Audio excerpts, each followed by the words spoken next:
រដ្ឋមន្ត្រីរ៉ែនិងធម្មពលការផ្អាកនាំចូលប្រេងពីថៃមិនបានជះផលអវិជ្ជមានឡើយពលគឺកម្ពុជានៅតែមានប្រេងប្រើប្រាស់តាមតម្រូវការលោកកៅរតនៈរដ្ឋមន្ត្រីក្រសួងរ៉ែនិងធម្មពលបានអះអាងថាការផ្អាកនាំចូលប្រេងពីថៃជាង4ខែកន្លងមកនេះមិនបានជះផលអវិជ្ជមានមកលើពលរដ្ឋខ្មែរឡើយពលគឺកម្ពុជានៅមានប្រេងប្រើប្រាស់តាមតម្រូវការហើយតម្លៃប្រេងមានតម្លៃធម្មតាពលគឺតាមស្ថានីយ៍ប្រេងឥន្ធនៈទូទាំងប្រទេសមិនមានការលក់ឡើងថ្លៃនោះទេលោករដ្ឋមន្ត្រីបញ្ជាក់បែបនេះបានធ្វើឡើងនៅក្នុងឱកាសផ្ដល់បទសម្ភាសន៍ដល់ក្រុមអ្នកសារព័ត៌មានបន្ទាប់ពីលោកបានបញ្ចប់ថ្លែងសន្ទរកថាគន្លឹះបើកកិច្ចប្រជុំទី3ពីដំណើរបំលាស់ប្ដូរការប្រើប្រាស់ធម្មពលរបស់កម្ពុជាឆ្ពោះទៅកាន់អនាគតដែលគ្មានកាបូននៅរសៀលថ្ងៃទី30តុលា2025នេះដែលកម្ពុជាធ្វើជាម្ចាស់ផ្ទះនៃកិច្ចប្រជុំកំពូលបៃតងនិងចីរភាពសកលឆ្នាំ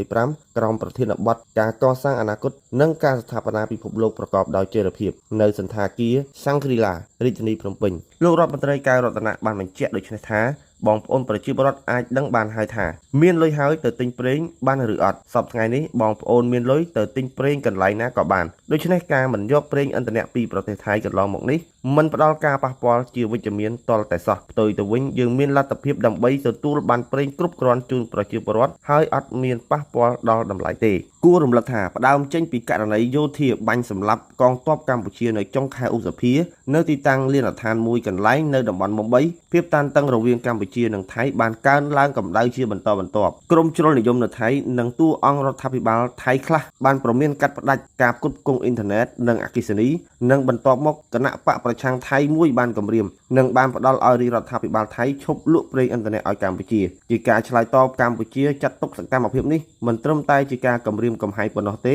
ប៉ុន្តែជាការប្រមាថធ្ងន់ធ្ងរជាការឆ្លើយតបកម្ពុជាបានកាត់ផ្ដាច់ដោយខ្លួនឯងឈប់នាំចូលអគ្គិសនីនិងអ៊ីនធឺណិតបន្ទាប់មកសម្ដេចធិបតីហ៊ុនម៉ាណែតនាយករដ្ឋមន្ត្រីកម្ពុជាសម្រេចឲ្យផ្អាកការនាំចូលប្រេងឥន្ធនៈនិងឧស្ម័នគ្រប់ប្រភេទពីប្រទេសថៃទាំងស្រុងចាប់ពីម៉ោង 12 យប់ថ្ងៃទី 22 មិថុនាទន្ទឹមនឹងសកម្មភាពរបស់រាជរដ្ឋាភិបាលកម្ពុជាប្រជាពលរដ្ឋក៏បានចាប់ផ្ដើមធ្វើពហិការឈប់ប្រើប្រាស់ទំនិញដែលនាំចូលពីប្រទេសថៃជាដើមក្រោយពីកម្ពុជាថៃផ្ទុះចំនួនប្រដាប់អាវុធតាមបណ្ដោយព្រំដែននៅខែកក្កដាលោកទាសៀមអតីតម្ចាស់អាជីវកម្មដែលទិញសិទ្ធិ brand PTT Cambodia មួយរូបនៅប្រទេសកម្ពុជាបានប្រមូលផ្ដុំម្ចាស់ស្ថានីយ៍ PTT មួយចំនួននៅកម្ពុជាដើម្បីឈប់លក់ប្រេងឥន្ធនៈដែលនាំចូលពីប្រទេសថៃដោយលោកបានលើកឡើងថាមនុស្សអាចទ្រាំនឹងការលំបាកបានតែមិនអាចទ្រាំនឹងការប្រមាថមើលងាយបានឡើយបន្ទាប់មកលោកទាសៀមបានបង្កើតក្រុមហ៊ុនមួយដែលមានឈ្មោះថា Peace Petroleum Cambodia ដោយបាននាំចូលប្រេងពីប្រទេសផ្សេងពីថៃដើម្បីបន្តការផ្គត់ផ្គង់ប្រេងឥន្ធនៈតាមតម្រូវការរបស់ពលរដ្ឋកម្ពុជា